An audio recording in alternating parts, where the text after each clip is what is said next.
Cruising Sunset Boulevard in a convertible wasn't just about the chrome and horsepower. It was warm air brushing your face, neon lights buzzing, the radio spilling out doo-wop, surf rock, or the latest Motown hit. Every stoplight was a stage flirting glances, a nod from the driver next to you, the night stretching endlessly ahead. Nobody rushed anywhere. Driving was about being seen, claiming your spot in the theater of the boulevard. The San Fernando Valley Hills stood like a painted movie backdrop, towering behind the glowing drive-in screen. You'd pull in with cousins crammed in the back seat, hang the speaker on the window, unwrap sandwiches wrapped in wax paper. The film didn't matter. It was the foggy beam of the projector cutting through night air, the smell of popcorn, and the stars overhead that stayed with you. When Disneyland opened in 1955, it wasn't just an amusement park. It was stepping through the television into another reality. Clean streets, employees in pressed uniforms, rides that soared like dreams. Families caravanned for hours, eyes wide at the castle gates. You saved ticket stubs like treasure, swore you shook Mickey's hand, told the story over and over. Orange groves once stretched across the horizon, where parking lots and malls stand now. Running barefoot between rows, the dirt hot underfoot, you'd snatch the sweetest orange, wipe it on your shirt, and taste California itself.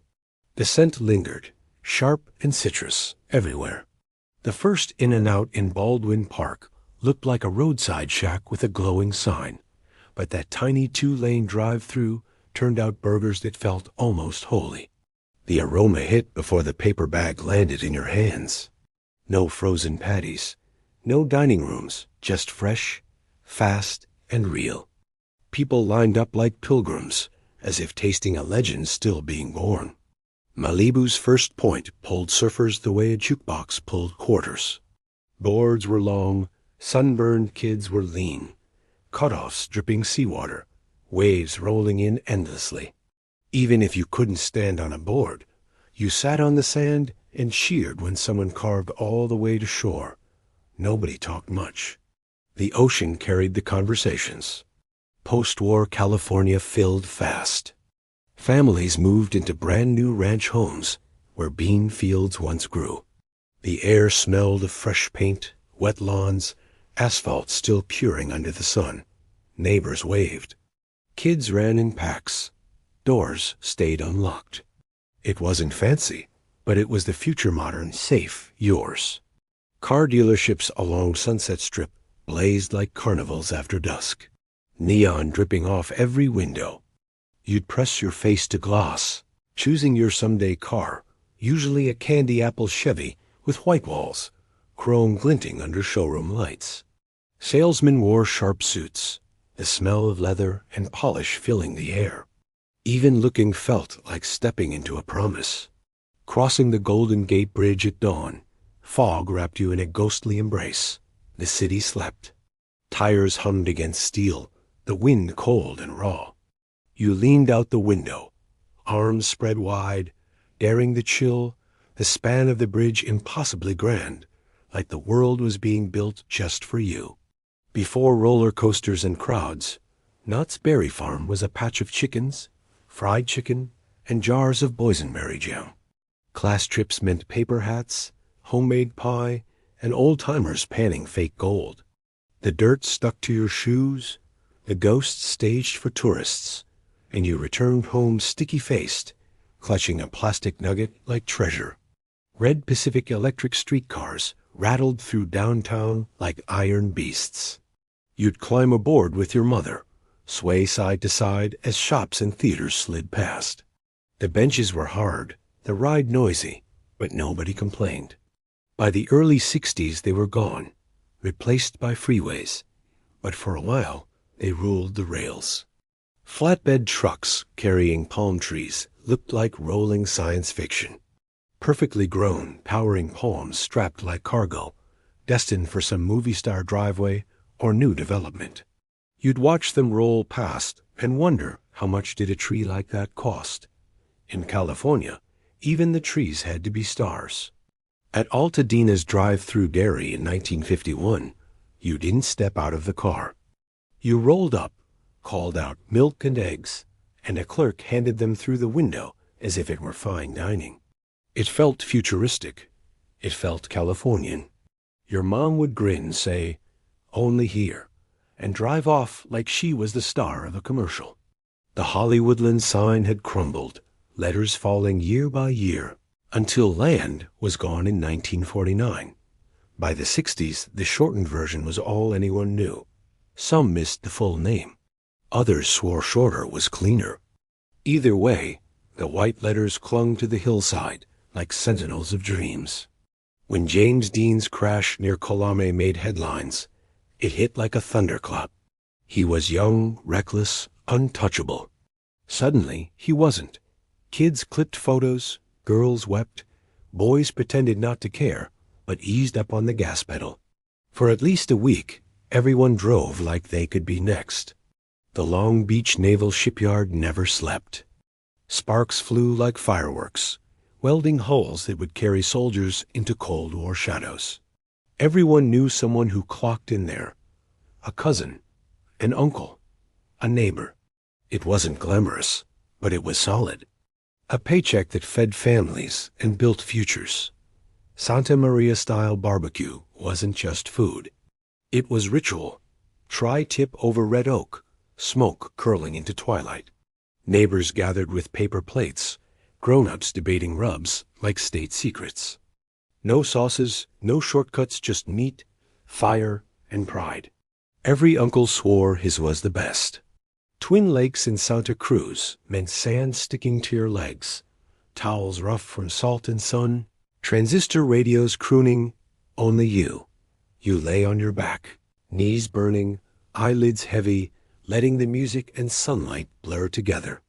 The water was icy, the air brisk, but the day felt flawless anyway. San Francisco fog had a will of its own. One moment the sky was blue, laundry crisp on the line. The next damp, heavy mist swallowing rooftops like slow smoke. Mothers cursed. Children laughed. Some afternoons, the fog was the only reason to wear a jacket. Aerospace jobs were golden tickets. Lockheed, Hughes, Douglas. You didn't know what your father built satellites, rockets, bombers, but you knew it mattered. He came home smelling of coffee and oil, his hands rough, his silence heavy. Kids dreamed not of fairy tales, but of flight for pay, for country. Fallout shelters sprouted in backyards like new sheds. Cinder block bunkers stocked with canned beans, transistor radios, and bottled water. It didn't mean fear. It meant preparation. Children turned them into forts. Mothers stacked Christmas ornaments beside supplies. The Cold War felt suburban, ordinary, and strangely normal. Backyard cookouts were ceremonies. Dads in polished loafers and tucked-in shirts, moms balancing jello salads crowned with pineapple rings.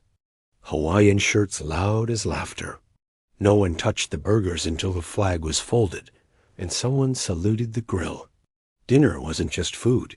It was performance. Movie stars didn't hide.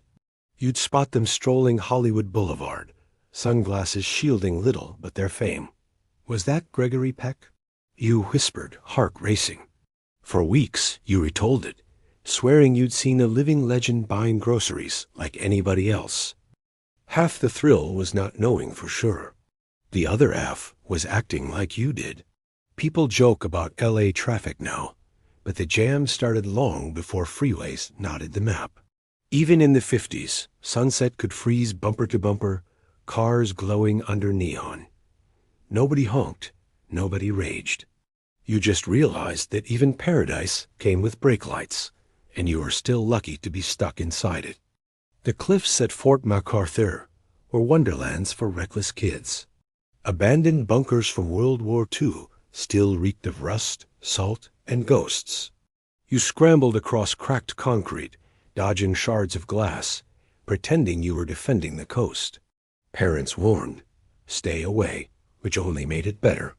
Danger never wore such a glamorous mask. When the Capitol Records building opened in 1956, drivers literally pulled over to stare. It looked like a stack of vinyls skewered into the sky. Everyone called it the Record Tower, a promise that the music pumping from radio's Elvis, Sinatra, Ray Charles was big, bold, permanent. Decades later, it still spins in memory. Grauman's Chinese theater premieres weren't just for Hollywood royalty. Searchlights swept the night sky like signals to the gods. Families piled into cars just to gawk from the sidewalk. If you craned your neck just right, maybe you'd glimpse a glittering gown, a tuxedo sleeve, or a limo door slamming shut. The glamour felt almost touchable, close enough to live inside your dreams. On Vine Street, jazz clubs came alive as the rest of the city shut down. Neon buzzed, cigarette smoke curled, and trumpet riffs cut through the dark like fire. Inside, it was low lights, snapping fingers, sly grins. Even if you couldn't afford the cover charge, standing outside, soaking in the sound, was worth every step. San Francisco's electric trolley buses sang their own tune. When the poles jumped the wires, sparks showered and drivers swore. Kids cheered like it was fireworks. You leaned against the window, waiting for the pop, feeling like part of the rhythm of a city buzzing, but never rushing. And hey, if these memories bring back a smile, don't forget to like this video and subscribe. Just like those old radios blasting up and down Sunset, it helps keep the stories playing. Disneyland ticket books were treasure maps. A, B, C, D, and then the coveted E. E-tickets were magic incarnate. The Matterhorn, the Jungle Cruise, rides that made your stomach flip. You guarded your last E like gold, then spent it with a grin you couldn't hide. Even the tickets themselves turned into souvenirs. Googie diners didn't look like diners. They looked like UFOs parked on corners. Angled roofs, neon blinking, chrome polished into mirrors. Inside, waitresses carried burgers and malts that tasted like tomorrow. You slid into a booth, staring up at the lights, certain you were dining inside the future. On the Venice boardwalk, you could sit while an artist sketched your face in charcoal. Your parents sipped Cokes. You tried not to laugh, while his fingers smudged quick lines into something magical. When he was done, you looked almost famous, at least in pastel. Most portraits ended up rolled in closets, but the memory never did. At Lax, you didn't need a boarding pass to feel wonder. You parked by the fence, windows down, and watched DC-7 South roar overhead like gods of thunder. The noise shook your chest. Your ears rang. You pointed at the sky and waved. It felt like the future was screaming right above you. Tourists worshipped palm trees like holy relics. They snapped photos of a single frond as if it were a monument. Locals barely noticed, but visitors squealed and posed, seeing California as a living postcard. You realized then you weren't just in the state. You were in someone else's dream. Someone always sighed, "We should have bought land in the valley when it was cheap." It started as a joke until it wasn't. Orange groves vanished under bulldozers, streets and houses rising overnight. $5,000 turned into 15 in the blink of an eye. Every old-timer had a story about the lot that got away. Every summer, somebody's uncle returned from the Central Valley with crates of peaches. Not store fruit, real peaches, sun-warmed and bruised from the ride. You leaned over the sink, juice running down your arms, biting into sweetness that flooded the whole house. For a week, you lived in an orchard. San Francisco kids turned Dolores Street into a racetrack. Soapbox cars cobbled from baby carriage wheels, boards, and prayers. Helmets made from pots, brakes made from cardboard, knees skinned raw. No prizes, no parents, just bragging rights. The crashes were half the fun. Driving across America was one thing. But when Route 66 opened up to reveal the Los Angeles skyline, everything shifted. Billboards, smog haze, the hum of 1,000 radios, it all whispered the same thing. You made it. You rolled the window down, breathed deep, and felt like a movie star. In the Central Valley, farmers swapped irrigation secrets like guarded recipes. How deep to pump, how long to flood, what soil to rest. It wasn't small talk, it was survival. Kids listened in, memorizing the codes of land and water. The valley was tough, but it paid in gold if you learned its language. He works at Caltech could mean anything: chemistry, rockets, something secret with satellites. Nobody knew exactly, but everyone respected it. You'd nod like you understood, and whisper, "He's some kind of genius." Whatever he did, it sounded like the future. At the La Brie tar pits, the ground bubbled like thick black soup. Leaves and bones trapped in its depths seemed to move. You leaned over the rail, pretending to spot a mammoth claw. The museum was cool, sure, but the tar itself was the real attraction. Right there, the Ice Age still breathed under the city. Crossing into Tijuana for a day felt like skipping into another planet. You bought maracas, ate tacos, came home with a sombrero you never wore again. The colors screamed, the smells clung to your clothes. The stories you told after? Half true, half invented, that was the point. The Santa Monica Pier had a soul, and it lived inside the Luft Hippodrome carousel. Built in 1922, chipped paint and fogged mirrors gave it a haunted charm. The calliope music wobbled, horses leapt endlessly.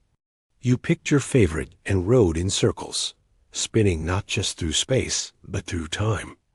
Clifton's cafeteria downtown was a trip all its own. You stood under towering redwood murals and fake waterfalls just to line up for turkey and mashed potatoes. The line wound forever, but the smell of carved roast kept you patient. Kids gawked at the stuffed bear in the corner, while adults whispered in reverent tones. It was part cafeteria, part enchanted forest. July in California meant tomato trucks thundering down Highway 99. They bounced along, scattering red fruit like confetti in their wake. Cars swerved, kids scrambled to collect, moms sighed at the mess. The asphalt turned into a sauce-stained mosaic. No one called it litter. It was simply harvest time announcing itself.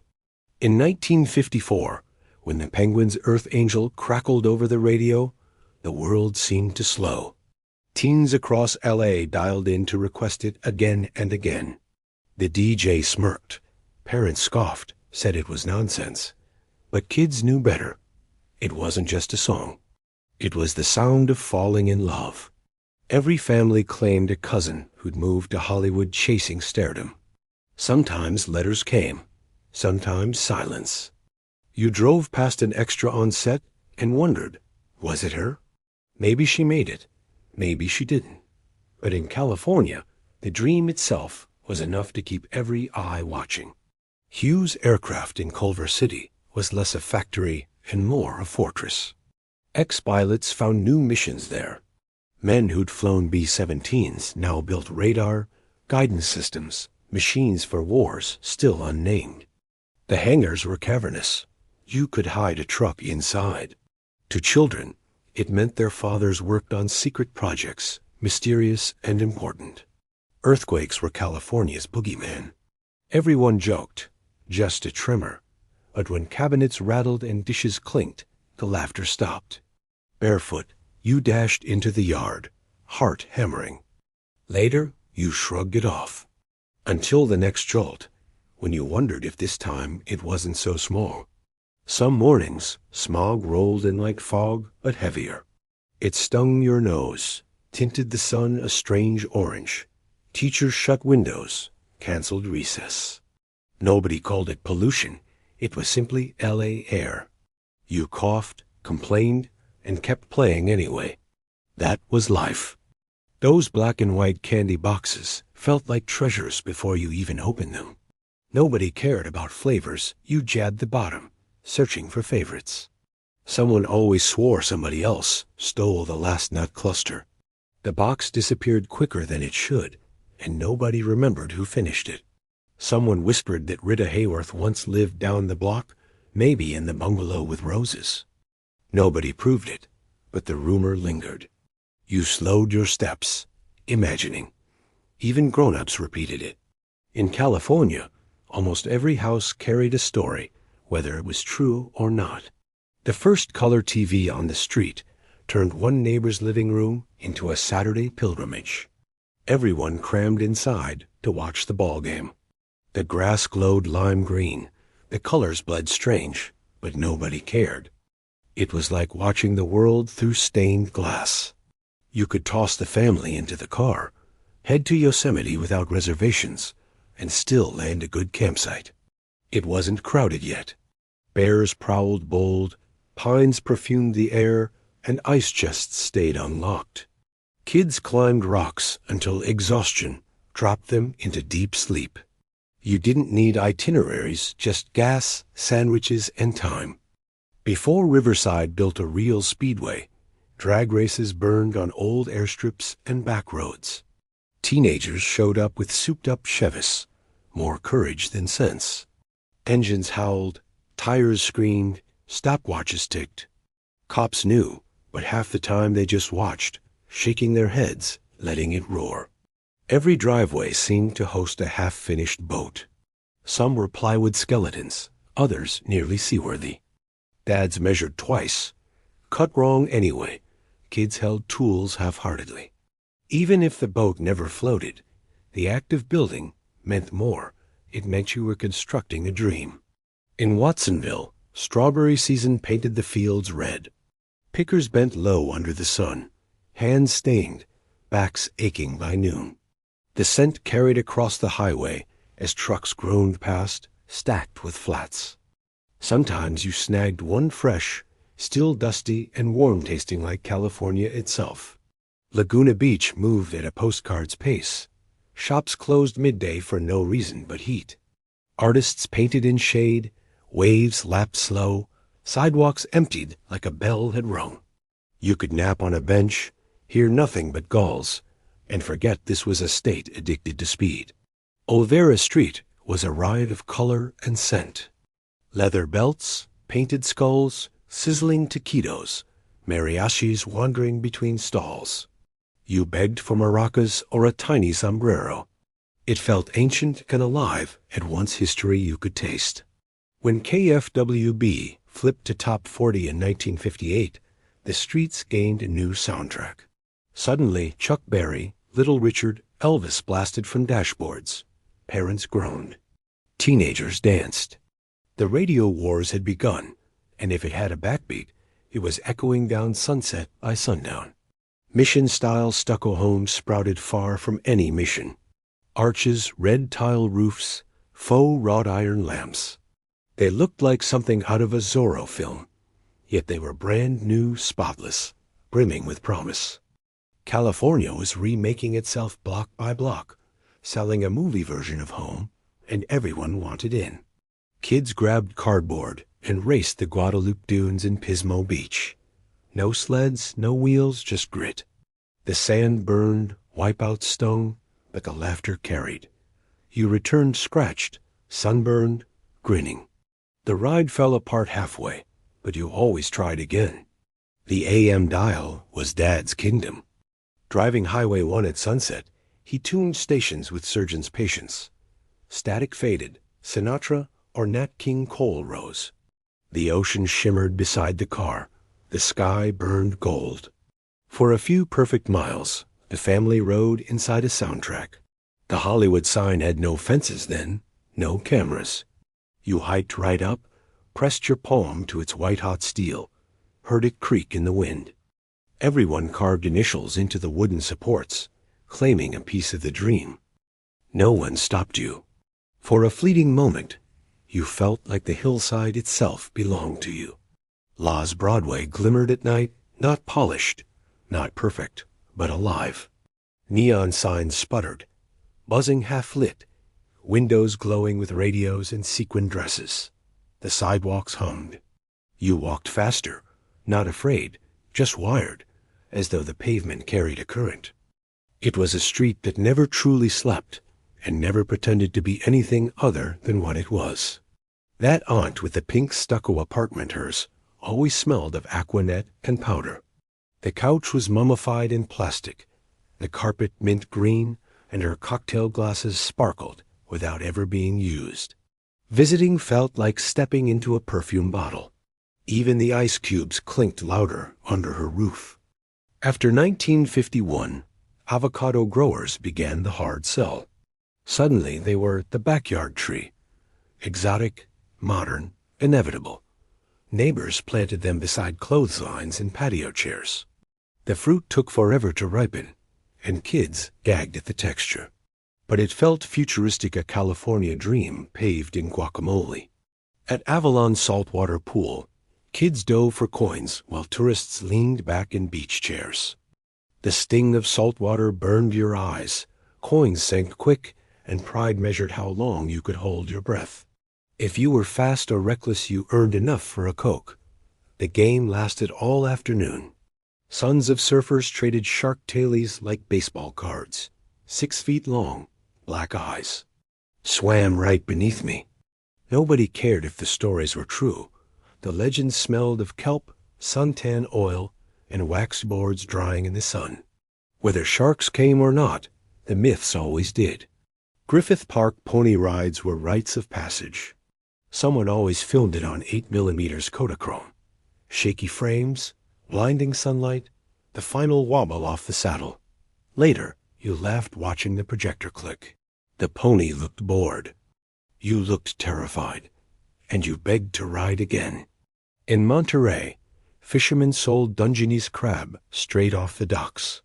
You walked past piles of traps and fish guts until a man with a cigarette and a bucket waved you over. He weighed your catch on a rusty scale, wrapped it in newspaper, winked. Best $5 you ever spent. Clark Gable grocery shopping was a shock. There he stood in the A&P frozen aisle, looking painfully ordinary, except he wasn't.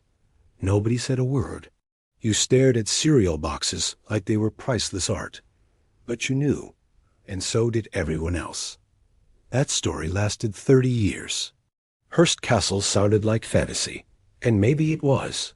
Friends returned whispering of California's Xanadu gold leaf ceilings, indoor pools, statues like gods.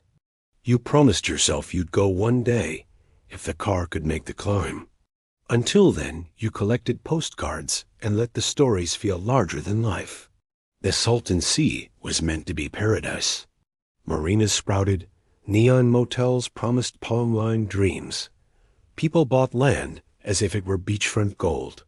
For a while, it worked boats, fishing, cocktails by the shore. Then came the salt, the stink, the collapse. But some still remember it the way it almost was. Driving through Gilroy, the garlic fields slapped you awake before the road sign. The smell wasn't faint, it was total. Windows rolled up, vents closed, still useless. Locals carried on. To them, it was pride, harvest, work. To outsiders, it smelled like spaghetti night stretched across the valley. Napa wasn't wine country yet. It was farmland with grapes. The wineries were barns, the tastings card tables. Labels hand-pasted, bottles sold by the jug. You didn't sip, you drank. Nobody said notes of cherry. You shrugged, said, "Not bad," and hauled a gallon home for Sunday spaghetti. The giant dipper at Santa Cruz creaked like it might collapse, which was half the thrill. Screams hit you before the drop did. Wind tore at your face, stomach left behind, and afterward you swore you'd grown 10 feet. Long after citrus groves fell to bulldozers, murals lingered. Bright oranges against blue skies, rusted trucks under painted branches. The fruit was gone, but memory stayed in enamel and tile. You ordered a slice of pie and stared, pretending blossoms still floated in the air. Veterans came home and got busy. The GI Bill offered loans. California offered land. Tract homes sprouted overnight, small lawns, bigger dreams, stamped across old farmland. Every block looked the same, but to new families, it looked like progress finally within reach. For the Santa Claus Lane Parade, you staked the curb hours early. blankets, thermoses, flashlights in hand. Hollywood Boulevard glittered with floats, bulbs glowing like stars. Movie idols waved stiffly. Kids hopped on their toes. You stayed past bedtime, sticky from candied apples, waiting for Santa to glide past like a movie star in red velvet. Carhops on roller skates glided like acrobats. Trays of malts and burgers balanced like acts in a circus. The tray clipped to your window, fries spilled, and you tipped in dimes. Bob's, tiny nailers, anywhere neon buzzed. It wasn't just service, it was theater. Lake Tahoe gleamed like a sheet of glass. You tossed a pebble and swore you could follow it halfway down. The water froze your skin, the sun burned it, every snapshot came out overexposed. If you squinted just right, you almost believed the bottom didn't exist. Big Bear trips began with no plan and ended with chaos. Snow in your shoes, sunburn on your neck, maybe a flat tire. You left in shorts, came back in mittens. The mountain air was sharp, clear, and for a few hours, the freeway felt like another planet. The Catalina swimsuit catalog promised Hollywood-approved glamour. One pieces sculpted like architecture, straps like stage props. You circled your choice in ballpoint, mailed the order, waited weeks. When it arrived, it was too tight, too shiny, and perfect. You wore it once at the beach and twice in the mirror. And then there was that rooftop donut. Impossible to miss. Opened in 1953, the Big Donut Drive-In near LAX looked like something dropped from another planet. You pointed it out every time, even if you'd passed it 100 times before. Downtown department stores were full-on theater. Doormen in pressed uniforms swung doors open like you were royalty. Elevators had attendants in gloves. Brass gates clanged shut. You could buy gloves, a toaster, and a milkshake in one trip. And if you didn't come home with a box tied in string, it felt like you'd forgotten something. Everyone had an opinion about the Dodgers. They'll never leave Brooklyn. They'd never play in a stadium that small. Then came 1958. They arrived. LA was suddenly a baseball town. Old-timers grumbled, but after the first home run cracked through the Coliseum, the city roared, bought peanuts, and cheered like they'd been fans forever. The Santa Ana winds didn't just blow, they charged. Windows rattled, doors slammed, tempers snapped. You woke with your hair standing on end, the air dry as toast. Papers chased down sidewalks, teachers barked, even dogs went strange. Everyone blamed it on the winds, as if they were alive. Newsboys barked headlines on corners. Herald Express, Chronicle, Examiner. The papers were thick, the ink smudged on your fingers. Front pages screened in bold type, grainy photos, urgent scandals. Even if you didn't buy one, the stories flew into the air like weather. Sunset Boulevard had its own game show queen for a day. Lines of women stretched down the block, waiting for their chance. A washer-dryer, a vacation, or maybe just applause. On stage, some wept, some smiled through nerves. The prize wasn't just stuff. It was the dignity of being seen. Gold mine tours in the Sierras carried two smells, cold stone and faint dynamite. You ducked into tunnels where flashlights barely pierced the dark. Guides spun tales of fortunes found and lost. Kids brushed the walls, half believing treasure might still be hidden inside. You didn't need a fancy boat. An outboard motor, borrowed skis, and suddenly you were flying across the Sacramento River. The rope burned your palms. The water slapped like concrete. Your legs never quite straightened. But for a few seconds, soaked and screaming, you believed you could fly. The third in Fairfax Farmers Market was a storm of scents and voices. Moms tugged kids through crates of peaches and donut stalls. Vendors sliced oranges, handed out pickles on sticks, tamales steaming in paper. Even if you left empty-handed, the place clung to you, garlic, sugar, sunlight mixed together. In Palm Springs, You lingered outside bars pretending to wait for someone, really hoping Sinatra might step out for a smoke. Rumors flew. He's here. He's at the Racket Club. You never saw him. But you told everyone you almost did. That was enough. Jello salads from Sunset magazine were science experiments disguised as cuisine. Lime with cottage cheese, orange with shredded carrots, green with tuna. Every dinner party had one, wobbling proudly onto the table. You didn't have to like it. You just had to smile when you swallowed it. The hula hoop craze of '58 hit like a freight train. Couldn't make them fast enough. Kids lined up outside Woolworth's, coins in hand. Lawns turned into arenas. Hips swung, hoops clattered. It wasn't about style. It was about not being the first to drop it. The original Bob's Big Boy in Burbank became Sunday ritual.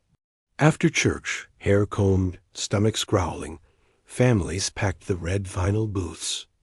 Burgers stacked tall, milkshakes came in chilled metal cups, and the smiling statue out front waved like he knew you. Kids climbed it. Parents pretended not to notice. The Catalina boat ride left you seasick and sunburned, but you swore it was perfect. Seagulls snatched crackers from your fingers. Taffy stuck to your teeth. Sand filled your shoes. On the way home, the water shimmered with light. Everyone agreed they'd do it all over again. Highway 1 carried barns that looked like movie sets. Leaning fences, rusted roofs, paint peeling like poetry. Families stopped for snapshots they didn't think twice about. Later, flipping through slides, those crooked barns became the memory everyone loved most.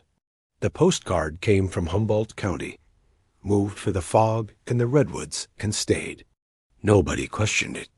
The trees were taller, the roads quieter, the world farther away. It wasn't just a new place. It was the old California, untouched, waiting. And if that hit home, the next stop felt even closer. Because the '70s weren't around the corner anymore. They were here louder, stranger, unforgettable. If you enjoyed this trip into the past, like, subscribe, and hit the bell so you don't miss the next chapter. We're stepping straight into the 1970s, and that's when the stories get wilder.